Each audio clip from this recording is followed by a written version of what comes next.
আরও একবার সবাইকে চ্যানেলে স্বাগত।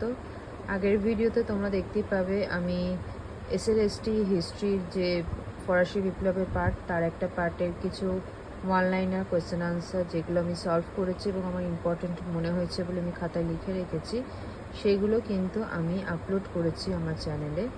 এটা হচ্ছে সেকেন্ড পার্ট, যেখানে ফরাসি বিপ্লব সম্পর্কিত যত খুঁটিনাটি প্রশ্ন হতে পারে সেগুলোই আমি খাতার মধ্যে নোট ডাউন করেছি। কারণ খাতায় লিখে রাখলে সেইগুলো পরবর্তীকালে একবার সহজেই চোখ বুলিয়ে যাওয়া যায়, বইপত্র অত না ঘেটে পরীক্ষার আগে একবার দেখে যাওয়া যায়। সেই জন্য আমার মনে হয় যে খুব সুবিধা হয়।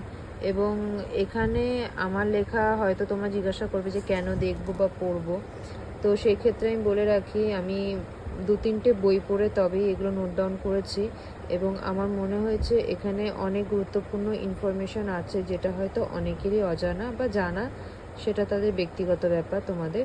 কিন্তু আমার মনে হয়েছে যে যেগুলো খুব দরকার প্রয়োজনীয় সেগুলো হয়তো আমি যদি আপলোড করি বা কেউ যদি আপলোড করে, তাহলে যারা এবার পরীক্ষায় বসবে বা যারা বিএড করছে তাদের জন্য অনেক সুবিধা হবে। এবং সবাই যে যার মতনই প্রিপারেশন নিচ্ছে, তাও আমার মনে হয়েছে যে এগুলো যাতে সবার সুবিধার্থে প্রয়োজনে তোমরা যাতে এগুলো দেখতে পারো, তাই আমি এগুলোকে দেওয়ার চেষ্টা করেছি। যদি তোমাদের ভিডিওটা ভালো লেগে থাকে তাহলে অবশ্যই তোমরা চ্যানেলটিকে সাবস্ক্রাইব করে দিও। আমি এরকম আরও যে চ্যাপ্টার ওয়াইজ কোয়েশ্চেন আনসার লিখবো সেগুলো আপলোড করার চেষ্টা করব।